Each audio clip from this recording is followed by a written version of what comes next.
has clinched not only a postseason berth, but they now take control of the NFC West. The Rams now go from the 1 seed to the 5 seed. If this stands, they'd go on to play a wild card game in Tampa Bay. This is unbelievable. Look at what has happened in the NFC playoff picture. Juggernaut. Just one game.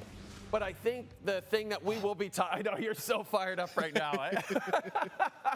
You're so fired up. We're going to get to all of this. Farhan Lalji was there. We're going to talk to him in just a second. But I got to ask you about Sam Darnold. Yeah. Everybody talked about it going in. He'd never won the big game. This is so massive for Sam Darnold. Especially that last drive for confidence reasons. You come out early in this game and you have a bad pick. Now, it's a tough, coverage, and even later on, tough situation pick. You look at this here, 3rd and 8. Again, it looks like man coverage, but they fall in the zone. So one of those things where I don't fault him too much, but it's just a tough break, especially the narrative. And then later on, you're down 16, it's 3rd and goal. You don't get blocked up. I get it's hard. Jared Verse is coming right at you. You want to get that ball out. You throw it right into Kobe Turner's chest. But that being said, there are other situations here where you're like, okay, even here, 1st down, your tie game, you miss. You don't feel good about this if you're Sam. 3rd and 7, in a tie game with 4 minutes left, the choice your OC has is a screen. And that's, to me, where it's just such a struggle with Sam. And then all of a sudden we got into OT, and I don't know what happened, but my guy got in the zone. This is an unbelievable throw. They're down 7. He drives down the field. It's like he flushed everything else out. Jay, 1st and goal. Again, look at this throw here. Not an easy throw. It's not the first read in his progression. He goes through this thing. You'll see it here. And watch the window that he slots this through. Even with Shaheed, he's late, so there's a mental error there on Shaheed. And then this, to me, might have been my favorite play because you talk about reads, progressions, etc., understanding the play concept.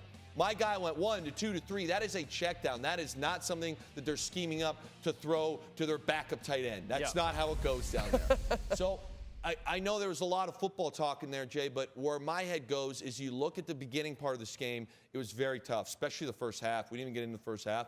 Oh, my goodness, it was hard. It was hard for me to watch. Right. The second half, you have 2 bad turnovers. It gets to the point where on 3rd and 7 to win the game, we're throwing screens. For him to be able to flush all of that, be down 7, and have a game-winning drive, and then have a 2-point conversion where he's back there chilling, 1 to 2, where's my check down, bam, that is wildly impressive. I think this could potentially be a catalyst where he shakes this narrative. We'll see how the rest of the year goes into the playoffs. But I feel happy for the guy. I really do. Yeah, I can tell you do. And I'm amped. So there's a couple of things. There's Darnold, and then there's that 2-point conversion that literally everyone's going to be talking about all day on Friday. I guess it's a good example for young football players. Just pick that ball up in the end zone. Yes, and I have a theory on this. Okay. So they do say, like, hey, anything close, pick the ball up. But I think what's kind of got everyone, because I wouldn't even say Charbonnet was ready to pick the ball up, right, was that it hit him in the head. Like, if it was batted, people would have been, hey, it's such a crazy deflection. But I feel like because the ball hit him in the head and then kicked forward, instead of being batted, everyone was like, forward pass. Yeah. What a lucky break. Look, he just like, yeah, I'm picking it up. Yeah, I saw this, unbelievable. And I'm sitting there, and I'm like, uh-oh, because at this point, Sam had struggled a little bit. Yep. Remember, the big turning point was the punt return by Shaheed. Yep. And I'm watching it, and I'm like, oh, man, I don't really like the idea of us still being down and Sam having to lead a game-winning drive. And then all of a sudden, the announcer comes on and is like, I think this might be good. I was like, but again, I like Terry McAuley. Terry McAuley. He was all over it. I give him a lot of credit. I agree. I guess MVP for the Seahawks tonight. Exactly. And then Matthew Stafford, another one of your favorite players, 450-plus yards. He was terrific in this football game. But you also pointed out, you and I talked about this earlier in the week. Right now, Matthew Stafford is the odds-on favorite to win MVP. Yes. Josh Allen has been, as you would say, electric lately. Yeah, absolutely. And I wonder if this loss, as good as Stafford was, I wonder if this loss maybe opens the door a little bit for Allen to potentially get in there. It does. I think it does, but in the same breath, because he was so incredible tonight, coming into tonight, he led the league in touchdowns. He was number 1 in passer rating. He was number 2 in QBR, and he was number 1 in passing yards. And I believe he ended with 457, no picks. 2 more touchdowns, might have been 3. Overtime gets a little greasy for me. Okay, this guy, Like, look at this, Jay. I can't get over this. He's trying to influence 58 here, and that's why he's keeping his body this way. To be able to no-look a window like this. It's amazing. Like Tariq Woolen's hanging on his back. Look at some of these plays here. And again, you talk with the head movement, 1 to 2. He looks at the clear out, which is Allen, comes back to Puka. This is how you play the position. Nobody is playing it better. And what a shot here. Okay, Puka's obviously on fire. You're missing your second best weapon in Devontae Adams. It was no problem. And I'll say this, speaking of Matthew, he didn't have a run game in the second half. So in the first half, they ran the ball very efficiently, and that's kind of where the big numbers came from. If you look at the yards per carry for the Rams, it was very poor, and that's because of the second half. And he still came out here and was slinging it all over the field. As much as I think Josh Allen is the best football player on planet Earth right now, when you add in all the, miraculous plays and kind of the off-schedule stuff, the MVP right now, even with the loss, I think is locked up to Matthew Stafford.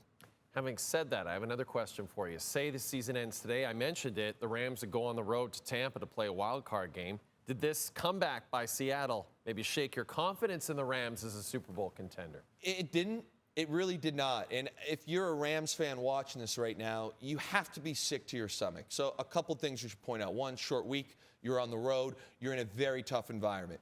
You're up 16 points. Your special teams let you down. You give up a brutal punt return, which should never happen, and you still have a chance to win it. And the thicker kicker, who had, since he had been on the Rams, was yet to make a kick, and earlier in the game had a miraculous sort of like fake kick thing that he made. Yeah.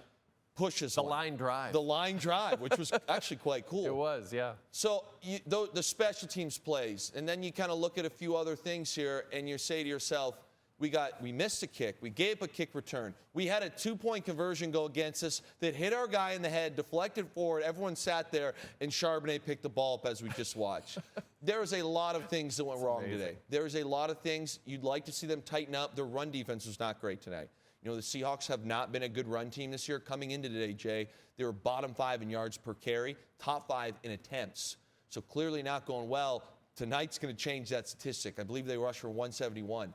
So that being said, I think when the Rams watch this, they're still like, hey, as long as we don't have missed kicks and balls going off people's heads that we didn't recover, we're still probably the team to beat. So even though Seattle is the top seed in the NFC West, how do you see this division playing out for the rest of the year? Well, here's the wild one that nobody's talking about. No one, and it's got to get to that point.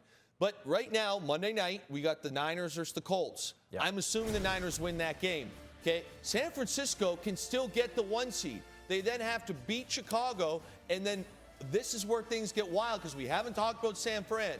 Assuming San Fran wins out, again, it's not that easy, especially in Week 17, but Week 18 versus Seattle could be for the 1 seed or the 5 or 6. So, see, San Fran now comes into this thing and is right back alive to try and get the top seed. We haven't talked about it all year because, with the injuries, and I don't think they're as strong on paper with the injuries, especially on defense. But if you're a San Francisco 49ers fan, there's a window now. The NFC West is wild. It's an incredible division, unless you're a fan of the Arizona Cardinals. Yeah, it's not good for y'all. Womp womp on the Cardinals. We're going to talk to Farhan Lalji from the field in Seattle a little later in the show.